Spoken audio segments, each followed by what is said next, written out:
Guys, it's finally here. This week, the Rings of Power Season 2 officially drops and I'm pumped. I can't wait. It's felt like forever. I know it's been 2 years, but it's felt like even longer. I just wanted to drop a little short episode, a little public service announcement just to tell you guys that just like 2 years ago for Season 1, we are shifting our episodes from Wednesday at 7 a.m. Irish time GMT to Friday, and we don't know exactly what time the episodes will be able to come out on the Friday. It'll be the Friday or the Saturday, so just to let you know, there is another episode coming this week. It does take a long time to edit and, look over these episodes, so bear with us, but we will have it up as soon as possible. Keep an eye on our Twitter at Mellon_heads and our Instagram, Mellon Heads Official, for updates on when the episodes will be dropping, but we'll try and get them out on the same day as the Rings of Power episodes drop. Oh, and by the way, that is the reason why we're releasing a little short episode today, but we also released an episode yesterday on Tuesday. So today's Wednesday, or for whenever you guys are listening, which could be the year 2029. It could be a Flurps day. But yeah, if you didn't know, we actually released a trailer breakdown of the Lord of the Rings, The War of the Rohirrim movie that's coming out in December. So we uploaded that yesterday, so if you missed that, go check that out. But yeah, no, we are talking about Rings of Power. So Rings of Power this week. So what will we be doing? Obviously, if you listened to our podcast before for Season 1 of the Rings of Power, we're doing a similar thing, reviewing all the episodes. And we really hope to have guests on, just like the last time. We had a new guest for every single episode, and it was such great fun. So we're hoping to do that again. We'll be doing, the breakdowns, discussions, theories, everything that we like, everything that we don't like, how it's similar to Tolkien, and also where it deviates from his writings too. But we'll just be having the crack, as we say here in Ireland. Then we'll be going right back to our regular episodes each Wednesday, talking about the usual Middle-earth lore, nerding out on the movies and all the usual fun stuff. So guys, just mark your calendars and let's get into this episode. Johnny, are you pumped? Are you more confident with this season compared to Season 1? Well, it depends. For certain characters, yes. For other characters, no. I've already given my opinion on, for example, the new character of Adar, and on the new actor. I really, really hope that he lives up to Season 1's Adar, because he was one of the standout performers. Just from what we've seen from the trailers and from the images shared so far, I don't think he has as cool of a look or as much of a presence as the actor Joseph Mall, who was really, really outstanding in Season 1. So I really hope that he's able to bring it as hard as Joseph Mall and can really kind of give that intimidating presence. And I'm excited to see that play out on the screen. Obviously, we now don't need such big introductions to all these characters. We've already been introduced to them in Season 1. So hopefully we can kind of just skip past the formalities and skip past the niceties and just get into the real meat and bones of what they are, that their actions now are going to speak louder than words. So I want to see these conversations happening between Celebrimbor and Anatar, or Halbrand, whichever form or guise he's in at the time. I'm excited to see more development in the relationship between Elrond and Durin. They were, again, that bond and that friendship in Season 1 was really, really great. Durin Galadriel, Durin and Disa, when they're on screen together, just amazing chemistry, and they're fantastic together as well. Hopefully Galadriel could just continue to maybe soften a little bit and just kind of find her place, because she seemed to be a little bit kind of not knowing what her role was in Season 1. She was kind of a little bit all over the map towards the second half, and maybe the last 2 or 3 episodes of Season 1. She definitely seemed to be coming into her own a little bit more. So yeah, there's definitely lots of things to be positive about, lots of things to be excited about. Numenor is going to be going through a big change as well in this season. We're going to see Farazon, or our Farazon, really step up as well in a big way. And the politics of just Numenor. Go through absolutely everything as well. Like, I'm just kind of. What about Cayman, Johnny? Kemen is probably going to be the highlight for this season, I believe. I hope so. I believe there's going to be a scene where he goes in and he asks for a short back and sides. And that would make it for me. Short back and sides, Kevin. Come on, you guys. Come on. So, Johnny, I have a couple of quick fire questions that I just wanted to throw your way. Now, I want to hear some final answers, so I don't want to hear you dilly-dallying. If people want to hear our expanded opinions on some of these, please go back, listen to our opinions on the trailer, the episode on our opinions on the behind the scenes, and the previous trailer. And if you're just a long-time listener, you will know our opinions, but this is no time for sitting on the fence. This is time for... We want answers. So, Johnny. What if the fence is comfy? The fence is not comfy. It's a barbed wire fence. Okay. Oh, okay. So, it'll hurt my bottom. Now, the first one. So, guys, this is a possible spoiler if you don't know the Second Age story. So, if you don't want to hear a spoiler, just mute for maximum 38 seconds. Okay. Starting from now. Johnny. We know the Battle of Eregion is near the end. Where do you think Celebrimbor will be at the end of season 2? In the ground. No, I don't know. In the sky. I lifted up on a pole, maybe. I don't know. I don't know if they're going to kill him off by the end of the season. It's very possible. He might survive into the beginning of season 3. But I imagine he'll probably be killed off at the end of the final episode. I think that would be a really, really cool way to kind of, basically just finish off the season and just really put a bow on season 2. I can imagine it'll be a big kind of shock value as well. Hopefully it's not like, we're going to leave a cliffhanger for the next 3 years. No, just a banner hanger. Yeah, so Celebrimbor will be doing his best impersonation of a flag, I believe, is what we're going to see. I think so. I think if you're looking at it being 5 seasons of a TV show, this would be like the second act of the movie. Like, okay, if you were to compare it to a movie, this would be like going into the second act, and I think this is the part where basically, for lack of better words, shit needs to hit the fan. And I think it would be a good ending to the second season of a TV show where you're like, right, this is riled up for a big middle season of a television series. So I think this could happen. I didn't think so when last season ended because I was like, we've barely seen the character. We've so much more time with him. Yeah. But I think he will be... I agree with that. I think he'll be important. Hugely influential in this season. I'm sure we'll get to spend a lot more time with him. We'll really get to know him. We'll be really falling in love with his character. And then suddenly it's like, and he's dead. Yeah. I think, the story doesn't end there. There's so much more to tell after that as well. So, the 3 seasons then to develop the 9 rings and to hand them out, because we might not get to see them handed out. Maybe we will. We might get to see them handed out. Well, they seem to focus in the trailers a lot more on the 7 dwarven rings, at least. So at least we'll get to see more of the development and the corruption of all the people that have been given the rings in season 3 then. And we'll obviously get to see Sauron come into his own even a little bit more as well. He's obviously in season 2, a lot of that is going to be spent as in disguise again as Anatar. Yeah. So maybe season 3, then Sauron is really just, unmasked and ready for action. Yeah. Well, actually, this leads me on to the second question, because I kind of believed just from all the marketing that we were going to get 19 rings. Like, we've seen 19 rings actually at San Diego Comic-Con.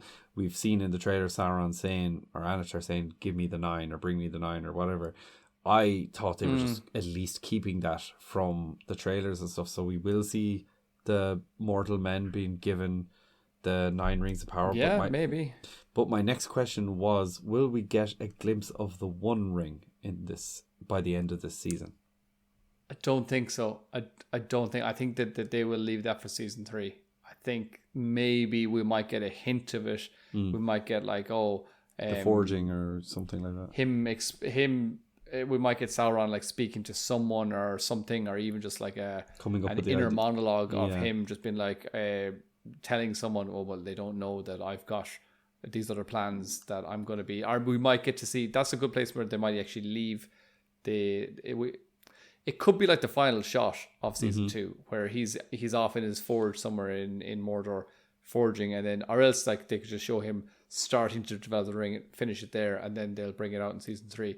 Or it could be we just get the final finished product of the One Ring. He lifts it up, looks at it, and then that's cut to black. End of season 2. Tell you should be directed. I think we should be writing this, Dave. Right. Well, moving on to numero 3. Who will the stranger be named as? Because we have confirmation that the stranger will have a name at the end of season 2. Yes. Who will that be, Johnny? Palando. Final answer. Really? No, I don't know. I'm just going to say, hopefully, by the end of season 2, we'll have Kieran Hines, Wizard, and the stranger will both be confirmed as Blue Wizards. That'll be the dream. And that's my hope. Okay. I'm going to say, I'll go for Palando as well, because I can't remember the other guy's name. Okay. Anatar? No, not Marinatar? No, not Marinatar. Well, that's one of the other names. We said it only today. Aladdin. It's something like Aladdin. What was his name? Alatar, isn't it?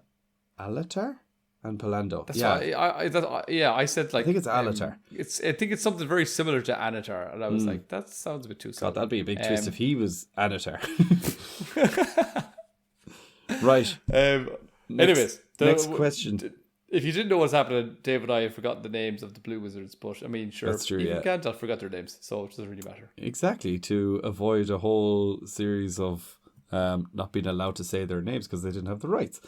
Yeah, exactly. So but we don't have the rights either, so that's why we can't remember them. That's very true. Tommy B, Tom Bombadil, we've seen him in the trailers, we've seen images. Yes. They all seem to be from the same scene. And I've kind of thought the whole time, we've never really discussed this, but I just assumed that we're only going to see him in one episode, and I'm guessing it'll be maybe episode 2 or 3. But my question is, will we see Tom Bombadil in more than one episode in season 2? I haven't really considered that too much. I think you're probably right. I think it'll be just, he'll be in one episode. Maybe there'll be an important conversation that he has in one episode, and then later on, like a few episodes later, there could be a flashback of someone like the wizard, like the stranger, like realizing what Tom said in that moment was actually had a deeper meaning, and maybe he's like coming to that conclusion or that kind of like realization later on. So we might get some like flashbacks maybe to that, or maybe not just a flashback, maybe like an audience reveal of, oh, Tom also helped him to discover how to use his wand or whatever, how to use his staff. You're a wizard, Harry. I don't know. Like, there could be some of that, but initially, if I had gone to head, I'd say one episode probably is all he features in, and again, it could be all just basically in one setting, in that one little house scene. It's funny actually because I don't know. I have thought about this a lot, and for some reason, it's only just dawned on me now that like that whole scene and sequence with the stranger, he is quite somber, and he's basically just telling him what he needs to do. Yeah, it looks very serious. But we have confirmation that he will be joyful and he will be singing. So I can't imagine him singing in this setting. So I think what you said there, maybe unless he's singing at the, well, that could be one thing. But also he could be singing as soon as they meet, and they're like, "Who the hell is this guy?" And he shows up all singing, and then he gets serious later on. Maybe, yeah. It just seems like a big turn for him to be singing them like, "You need to fight Sauron." Or, you need to fight Sauron. Or whatever his accent is. I don't know. But it maybe. I just think it's going to be strange. I've no idea how they're gonna play Tom Bombadil as this like kind of singing, dancing, crazy Tommy B cartoonish character, and then also this wise, it's the impossible task, guru of information. But look, we'll. What's your man's name? Kinnear? Rory Kinnear, I think it is. Rory Kinnear. Yeah, so he's got got his range. work cut out for him. Next question, Johnny. Will Theo survive this season? Yes, I think so too. is my guess. I think he will. I think his mother is already a goner, and I think maybe he will receive a ring. I just thought of that, and I was going to ask you. I was like, do you think that could be a massive reason why they're hiding this from the marketing? Because he could be a ring receiver. Hiding what? Hiding the 9 rings. We don't see any of those given to anyone in any setting or scene. That could be interesting. Yeah, I suppose. Well, we've speculated this for a long time that we might get to meet some of the people, the men who will become the Nazgul. Yeah. And we thought that Theo was one of these people who looked like he could be starting down an evil path. So that would be, a good target for one of those guys. Hopefully, it would be cool to get to see some people become Nazgul and kind of have that fall into the shadow. So that would be pretty cool, pretty epic to see on the screens. So, but I definitely think that they're not going to just introduce this character of Theo for no reason. Also, he's lost. He doesn't seem to have a father. He's lost his mother now, it seems, because again, I think we got that confirmation that the actress who plays his mother she's not coming back. Yeah, Bronwyn. I don't remember the actress's name. But yeah, so she's confirmed to not be coming back for season 2. So obviously she's been killed off screen. I think it can't be just like, we just kill off their entire family and they had no relevance at all to the entire thing. So I think he will play an important role, and maybe losing his mother will be another thing that kind of pushes him down that path to darkness. And I don't know how he's going to become important enough of a character though to. Oh well, I suppose he had the sword, and maybe that's like that might be his thing. Well, not that might be his thing, but maybe there's some sort of maybe Sauron has. It's almost like putting on the ring for Frodo. I know it's not the same level, but like putting on the ring made Sauron be able to sense him. Maybe if you do what he did in season 1, which is stab himself with that sword several times and give it a blood sample, it was like, well, we got your DNA now. Stool sample too, just to be sure. Yeah. They're like, you are part Germanic, and also you've got 85% North Wales DNA. He's like, oh. That was a great poo. I was just going to cut in as well and say that on Fellowship of Fans, they've announced as well that we will, well, for some reason, I don't know what importance it is, but we will be told who Theo's father is. So, I don't know. Will that be important? I don't know if that'll be in this season, but we will find out. But anyways, I have 2 more questions for you. First of all, will Isildur reunite with Elendil in this season? Ooh, that's a good question. I imagine he probably will, maybe towards the end of it. Again, I know that we're used to quite a lot of other series, such as, for example, Game of Thrones, where they're all together at the start and then they all get separated and then eventually they come back together, which maybe they kind of go, oh, well, it worked for that, so we're going to do the same thing here. I think that maybe the end of this season coming, we might be closer. I don't know if we're going to get to see the downfall of Numenor in this season. Maybe that might be something for further on down the road, but I think we won't be too far off from it. By the end of season 2, it'll definitely be going like, this south. Is not good. Yeah, they'd be like, going down, going south in all meanings of that. But I don't know, but I do think that they will be reunited. I do believe that we're going to get to see that in season 2. Why do I think that? I've no idea. Just a hunch. I've the same. I think that'll be their payoff, or that'll be their arc of season 2. I suppose, getting back to the father. So I don't know. That's just what I believe as well. Yeah, I feel like a nice moment on camera, like, you're not actually dead. Oh my god. And I think as well they need to. Well, I was going to say they're kind of keeping the whole Isildur being dead thing a secret, but they're actually not. I completely forgot he's in all of the marketing altogether. So, yeah. Final question. But obviously Elendil, the character of Elendil in the show, at least still would think. So it'd be like if he came back in like season 3 or 4, it'd be like, Oh God, I thought forgot you died like years ago. Okay, so final question. This is kind of a two-parter because I don't know if you're going to answer that they're connected or are you going to just give me two answers because I don't know myself. So first, what will happen with the Balrog? And secondly, what will happen to Durin the Third in this season?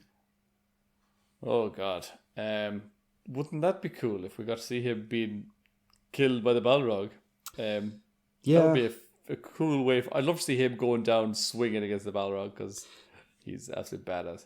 But like now that I'm asking the question, is that what we think? Do we think Durin the Third is going to die? Because like now I don't even know. Because if he's got a ring, well, maybe not. Maybe not. I mean, yeah, I suppose it is. I don't know why. I've just been both Durins at the same time, but yeah, I'm guessing I think we kind of. But Durin the Fourth gets a ring of power.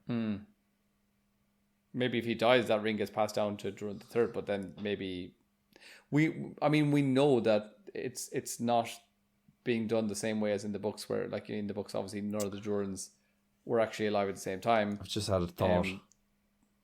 Yeah, I just think that maybe book lore, Durin the Fourth gets the ring of power, and Durin the Fourth is also really good friends with Elrond, and you know that's a part of the reason why you know the dwarves and elves were so friendly with each other at this time. But I think there was a lot of people wondering why they have two Durins in the show.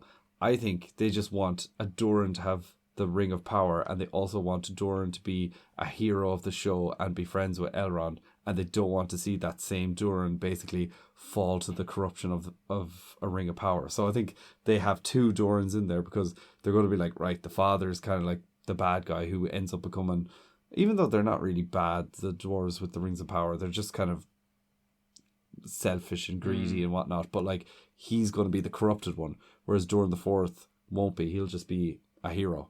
And like he'll survive. Wasn't it also called the Ring of Thror for a while? Didn't it get passed down to Thror? Yeah.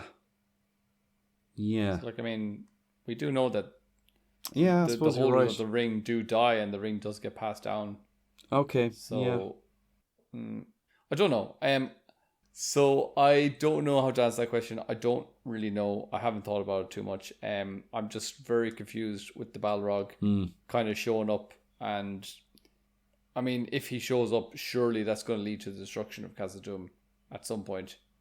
I also have another thought. Keeps on waking up, lets out a big sneeze, and then goes back to sleep again or something.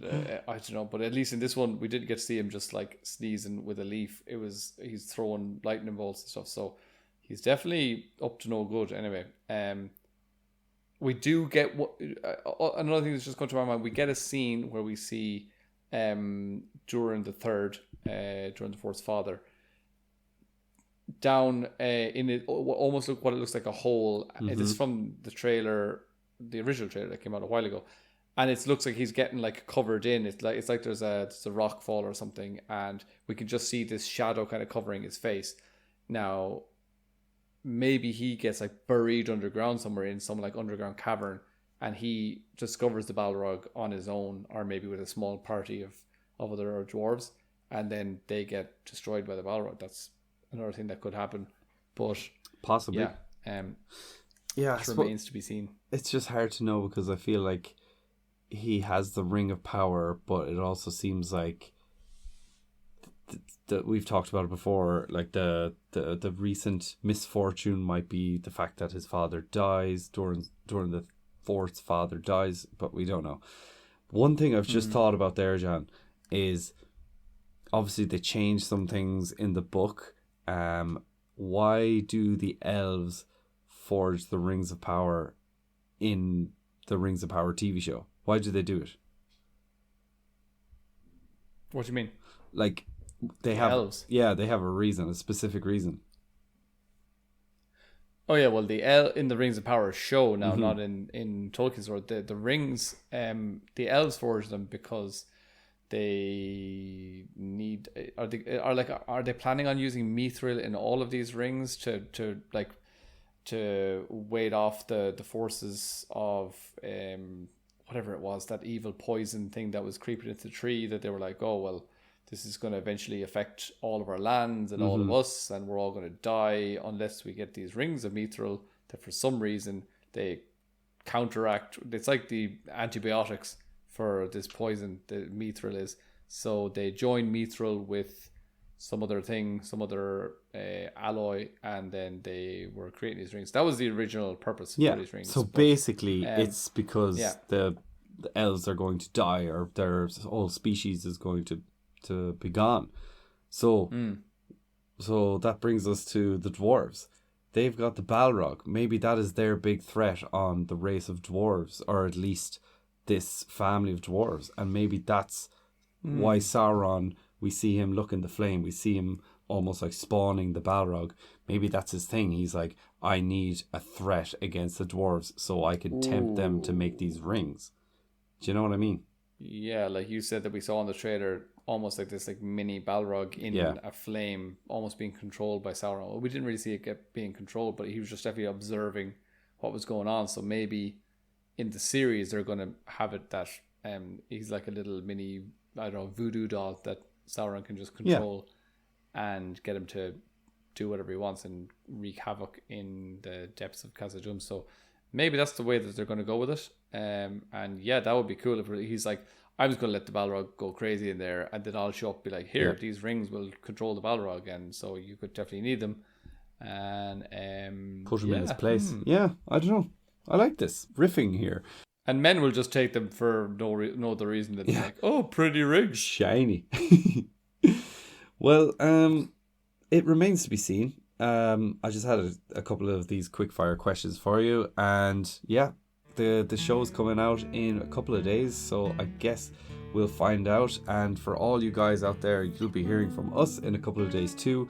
Remember again that the episodes are moving from Wednesdays now to Fridays/Saturdays, depending on how good we are at the editing process. So let us know, guys, are you excited? And let us know what your projections are for the season. Don't forget to leave a review and a rating if you haven't already. It's very quick and easy, and it helps us a lot. So thank you so much again for listening. We'll be back to you guys in just a couple of days. But yeah, until then, guys, we'll see you later. See you guys.